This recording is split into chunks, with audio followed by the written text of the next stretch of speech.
I shouldn't be telling you this, but I can't shake the memory of that night. And I don't think anyone else would believe me if I stayed silent. It started as an ordinary evening, the kind where the world feels safe, predictable, and almost boring. I had driven out to the waterfall alone, chasing nothing more than a quiet escape from the city's noise. The kind of escape that makes you feel alive because it's harmless. Or so I thought. The air was colder than usual, thick with mist that clung to my skin and made every movement feel heavier. The sound of water crashing over rocks should have been comforting almost. Meditative, but there was an undertone. A faint, hollow echo that didn't belong. At first I thought it was the wind or maybe the wildlife. Then I heard it, a soft, drawn-out whisper that didn't match anything natural. It seemed to slide out of the darkness itself, curling around my mind like smoke. I froze. My heart slammed against my chest in a rhythm that felt like a warning. A pulse I couldn't ignore. And then I saw her, or what I think was her. A figure perched at the edge of the waterfall, impossibly thin, with eyes that reflected the dim light like molten glass. Her smile wasn't human, not really. It was wrong, stretched in a way that made the hairs on my arms stand on end. I blinked and she was closer, or maybe the mist had shifted. I can't be sure. I remembered the stories I'd heard. The warnings people whisper when they think no one is listening. Those who've gone missing never returned, their faces forgotten. Except in rumors and fragmented videos. That vanish from the internet as quickly as they appear. And now I felt it, the same pull, the same hunger. It was as if she knew I was watching. As if she had been waiting for someone curious enough to come too close. I stepped back, slipping slightly on the wet rocks, and she tilted her head almost in amusement. I thought I saw her staring from the edge, but she shouldn't exist. By day, the waterfall is breathtaking. Sunlight dances across the cascading water, mist-catching rainbows that stretch lazily over the rocks. Families come for picnics, couples take selfies at the edge, and hikers rest on the smooth stones, listening to the hypnotic roar. You could stand there for hours and feel nothing more than the soothing rhythm of nature. But by night, it's a different story. The locals, those who know the forest paths and the winding roads to the falls, speak in hushed tones, as if saying the words aloud might summon something they've already been trying to forget. There's a girl. One of the park rangers told me when I asked about the disappearances. His eyes darted to the shadows behind the trees, and his voice lowered to a cautious whisper. She watches. Don't go near the water after dark. I nodded, pretending to understand, but his unease was contagious. Later, in a small cafe in town, an old woman slammed her hand on the table when I asked about the waterfall. Curiosity kills more than cats, she spat. Children vanish, travelers vanish. The river keeps them, or she does. You'll see if you stay too long. Over the years, strange reports have surfaced online. Some verified, many dismissed as hoaxes. A hiker captured a shadowy figure reflected in the water. Thin, pale, with impossibly large eyes. Another recorded whispers that weren't on the wind. Voices urging them closer, always closer to the water's edge. And then there are the disappearances. Names that never made local news teenagers, tourists, even someone who worked maintenance at the park. They went to the waterfall and they never came back. Some claim their cries can still be heard echoing through the night, muffled beneath the roar of the falls. I spent hours combing through forums and old local newspapers. Each mention of the waterfall came with a pattern: daylight harmlessness, nighttime malevolence, and sightings of a figure that locals call MOMO. She's described consistently, unnaturally thin, long limbs that bend in ways they shouldn't, eyes like molten mirrors, and a smile that no human could carry without pain.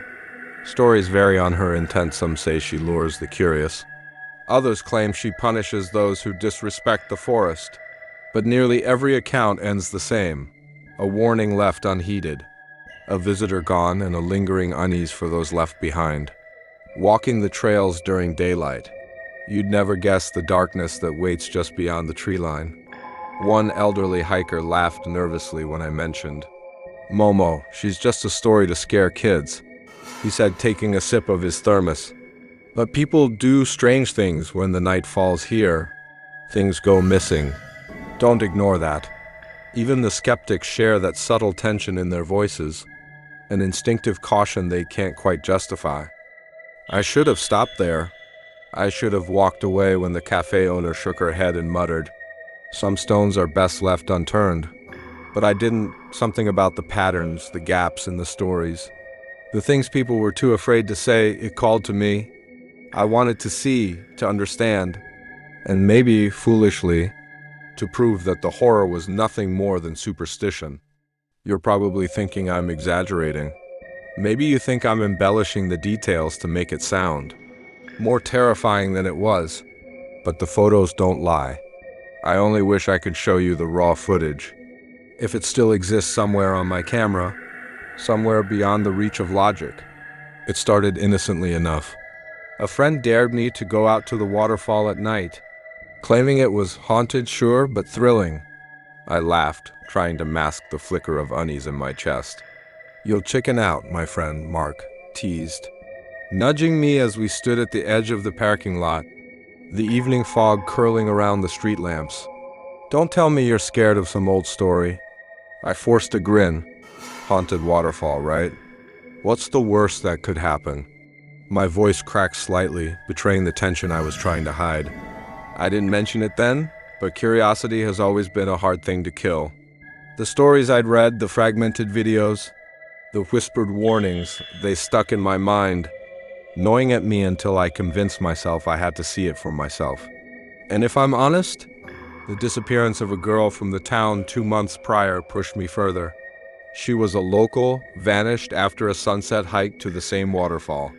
No trace, no clues, just her absence. Our group that night was small: Mark, who insisted on bravery masks; Sarah, who laughed nervously but followed anyway; and me, the one who always needed to know more.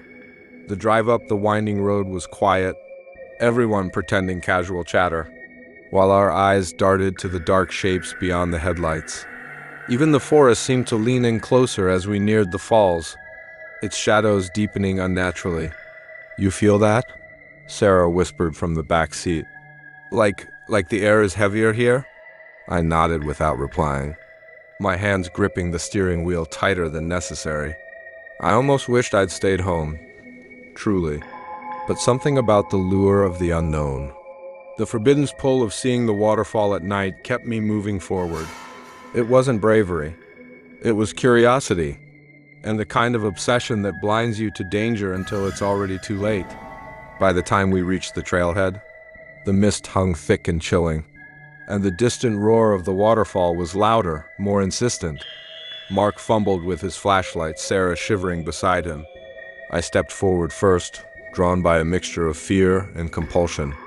The path was narrow, flanked by moss-covered rocks, twisted roots, and shadows that seemed to stretch just a little too far, reaching toward us. Then I saw it again, a flash of that impossibly thin figure in the water. Closer now, watching. Her eyes glinted in the moonlight, and that smile widened, cruel and patient.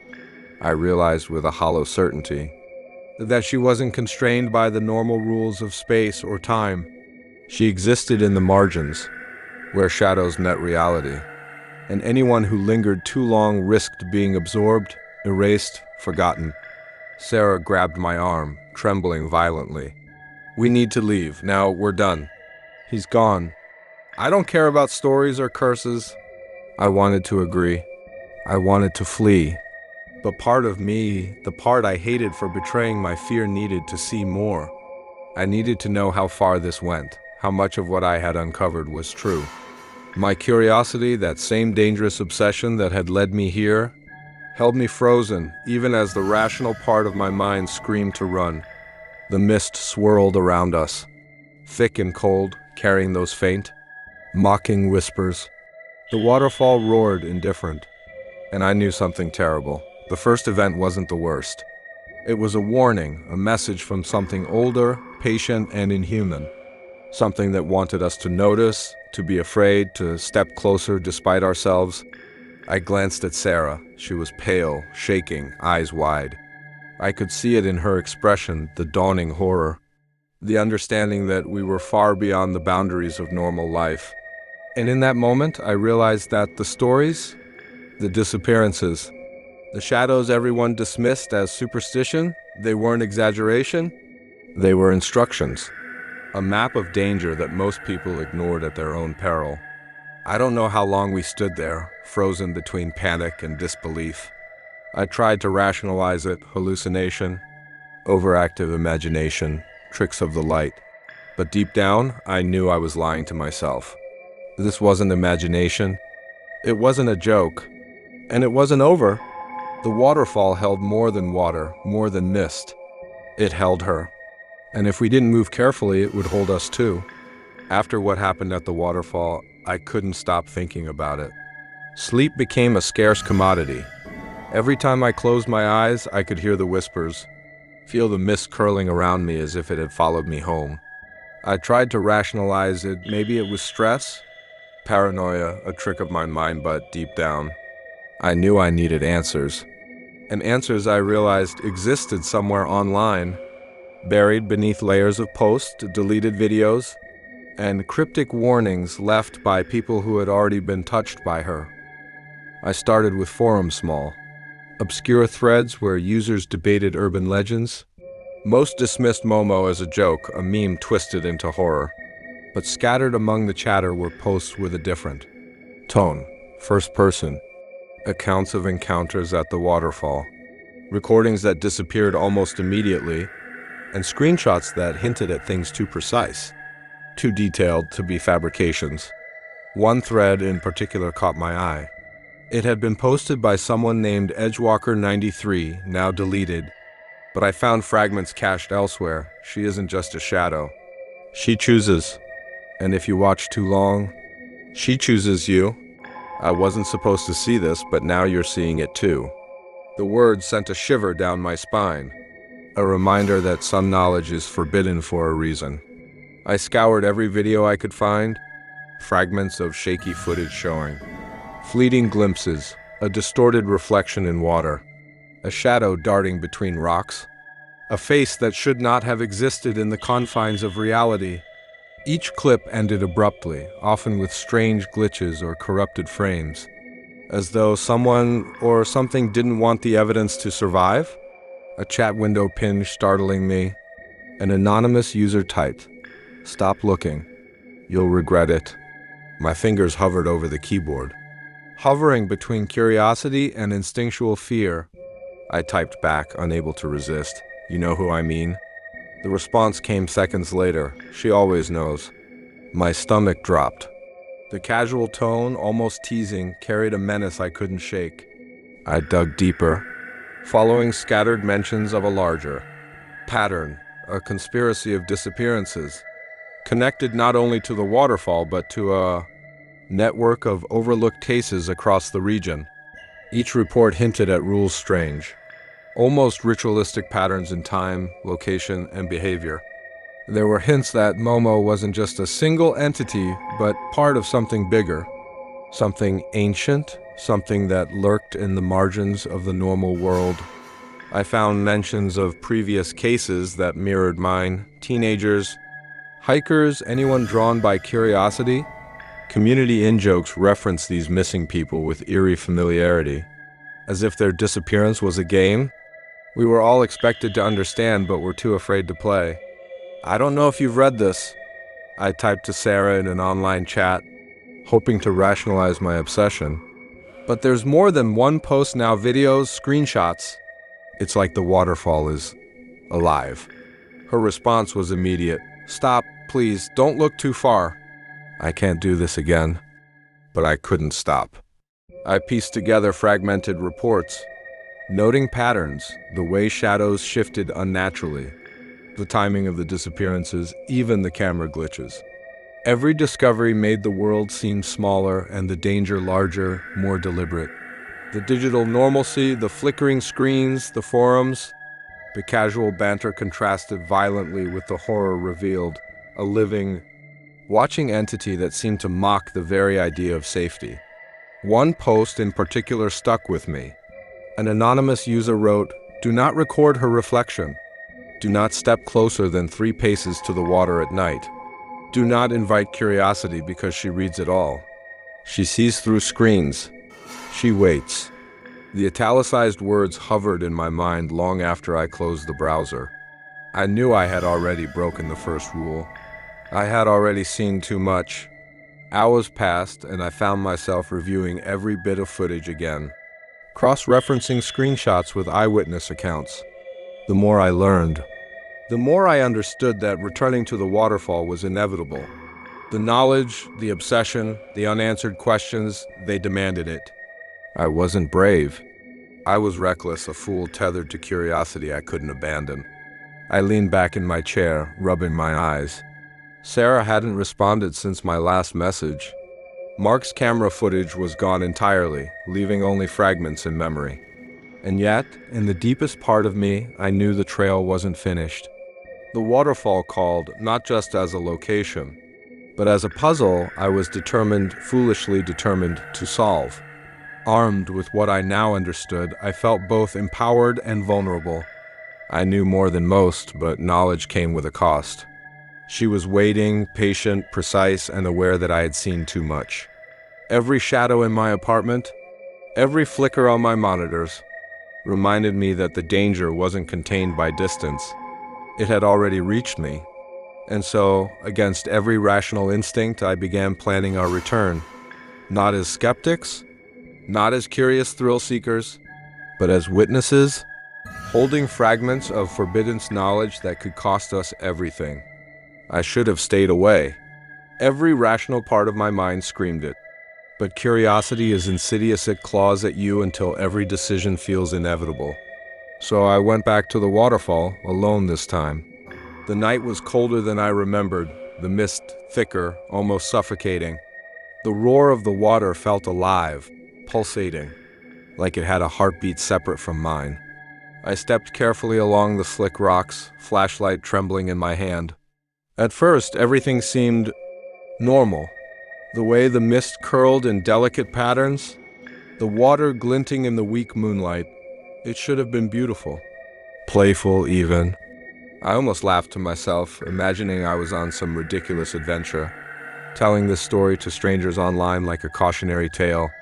But then I heard it, the soft, deliberate sound of footsteps, echoing my own movements, though I was certain no one else was there. "Hello?" I called, my voice cracking, swallowed immediately by the roar. Silence. Then, a whisper from behind me, "Don't move." I froze, every instinct screaming. Slowly I turned, and there she was, MOMO. The figure was impossibly thin, limbs bending at impossible angles. Her reflection flickering across the pool as if the water itself had become a mirror. Her eyes caught the flashlight's beam, molten silver and unmoving. That smile, horrifyingly wide, stretched beyond comprehension, made my stomach twist. I wanted to rationalize it. Maybe it's a trick of the light, a hallucination, the mist creating shapes. But the way the rocks shifted beneath her feet, leaving no prints, told me otherwise. I stepped back, slipping slightly, and she tilted her head, almost mockingly. "Who are you? What do you want?" I demanded, though my voice barely held the weight of authority. No answer, only the whispering, now louder, threading through the roar of the waterfall. Closer. "Look, watch." It wasn't words exactly, more like a command pressing on my mind, urging me to step forward even as every fiber of me wanted to flee. I stumbled, trying to escape the pull, and that's when I noticed subtle changes around me. The mist wasn't random anymore. It coiled unnaturally, forming shapes that hinted at faces, hands, eyes. Shadows twisted across the rocks, lengthening and shortening as if alive, and every reflection in the water seemed to contain her, always watching. "You're insane," I whispered aloud, as if speaking to myself could anchor reality. "This isn't real." But it was, and the more I tried to rationalize, the stronger the sensation grew. She knew I was observing, and she liked it. MOMO didn't chase in the way a predator does. She waited, precise, calculating, until your attention was caught and your curiosity gave her power.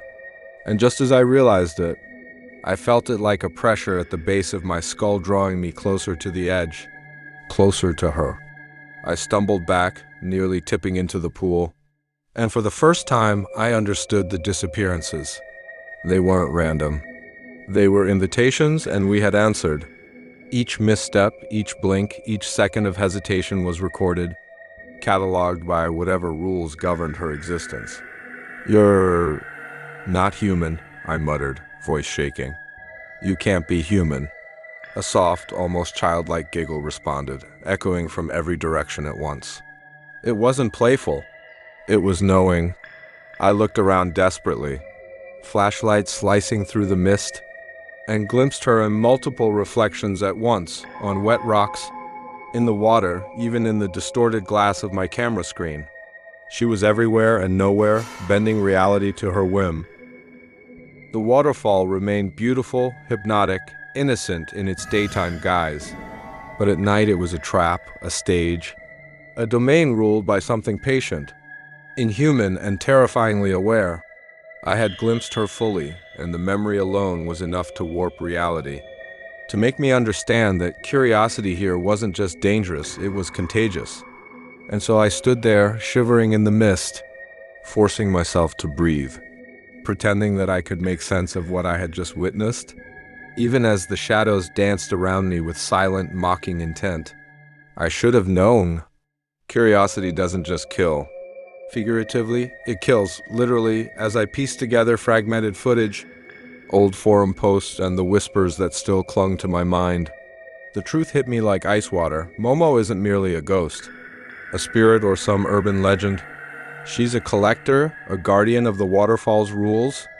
Anyone who dares to look too closely, to pry, to watch, becomes part of her tally. Their names, their reflections, even their fears absorbed, erased, and preserved in the mist and shadows.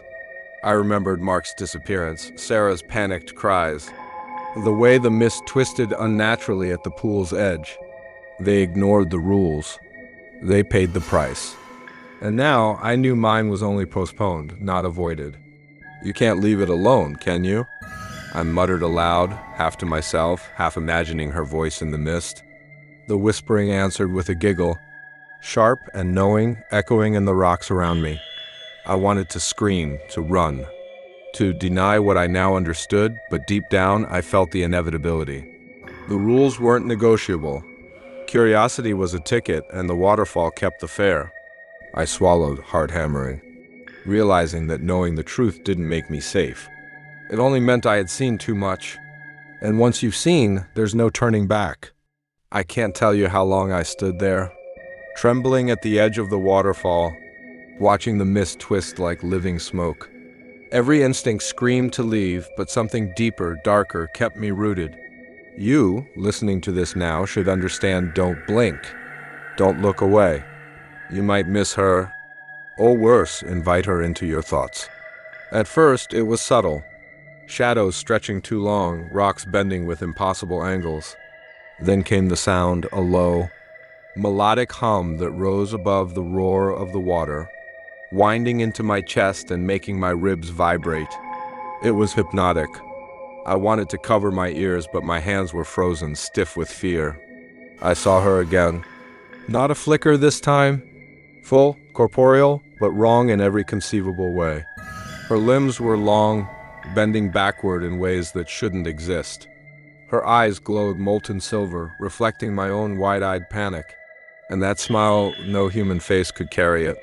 It was a grin that stretched from cheek to cheek, sharp as a guillotine blade, sharp as the jagged rocks below. Stop looking!" "Please," I shrieked, voice raw. And in that instant, the world fractured. The waterfall roared, the mist spun like a vortex, and shadows erupted from every surface. Shapes pressed against my vision, twisted limbs, grinning faces, whispers looping over and over. And amidst it all, her eyes met mine singular, focused. impossibly patient, and that smile promised a future I didn't want but couldn't escape. Time collapsed. Seconds stretched into eternity. The ground beneath me vanished, replaced by reflections of myself multiplying endlessly, all of us staring into her silver gaze. And for the first time, I understood that this was her domain entirely, that even by watching, I had entered a covenant I couldn't break. Curiosity had summoned consequences, and now I was cataloged in the mist, counted among the echoes, yet still aware. I try to tell you this now, but even as I speak, I feel her watching you too. Don't blink. Don't look away. If you do, she might see you. And once she does, you'll understand why the waterfall keeps its secrets, why the mist twists, why the shadows move when no one is looking. I stumbled backward one final time, the edges of the waterfall collapsing into shapes that weren't there a moment ago. My hands scraped rocks that shifted under my touch. I felt the pull again, and I knew I could not escape entirely, not without leaving a fragment behind. She doesn't need your body. She needs your attention. She needs you to witness, to remember, to invite her in. I gasped, vision swimming, heartbeat echoing in my ears. And then silence, almost just the roar of the water. Now distant, calm, as if nothing had happened. My flashlight lay at my feet, flickering weakly. Mist clung to my skin, but the immediate pressure had lifted. I could breathe again, sort of. I looked at the water. Reflections shimmered normally, or so I thought. And somewhere in the ripple, in the corner of my vision, I swear I saw her. Just a flicker, a grin, waiting, patient. I realized then that surviving this encounter didn't mean escape. It meant awareness, knowledge, a curse you inherit simply by looking too long. And as I staggered away from the edge, shivering and trembling, I knew one truth above all: the waterfall would always be waiting. And so would she. Don't look away. Don't blink. You're already part of it just by hearing me tell this story.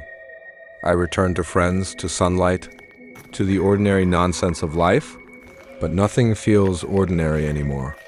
I laugh at jokes I don't really get, make sarcastic comments I don't mean. And sometimes when I look at my own reflection, I swear I see a flicker of silver eyes staring back. Dark humor is the only thing keeping me human, if I'm even still human. Survival's a joke, I mutter sometimes. You watch, you live, and you're changed anyway. People ask questions, curious, skeptical, teasing. Was it really that bad? Urban legend stuff, right? I nod, smile faintly, and say nothing else. They don't need the full story. They wouldn't survive it. And yet I can't stop sharing fragments. Little warnings that ripple through forums, whispered to strangers because knowledge is contagious. And perhaps part of me still hopes that by speaking, by confessing, I can keep her away from the next curious soul. If you think you've seen it all, if you think MOMO is just a story, check your local waterfall tonight. Watch the reflections. Listen to the whispers. The mist might rise where you least expect it. And if you do catch her gaze, remember she waits for attention. And attention is the price you pay. I walked away from the waterfall that night, but the edge never left me. The roar of the falls echoes in my chest. The mist curls around my memory. Shadows stretch just slightly too long. And somewhere, always, she is watching, waiting, smiling, patient. Even now, as I tell this story, I feel her presence at the corner of my vision. A flash of silver eyes, a flicker of that impossible grin. I shouldn't see it. I shouldn't say it. And yet, here it is. The waterfall holds its secrets, and so does she. And if you ever wander near her domain, remember, don't blink. Don't look away. You might survive, but you will never leave unchanged.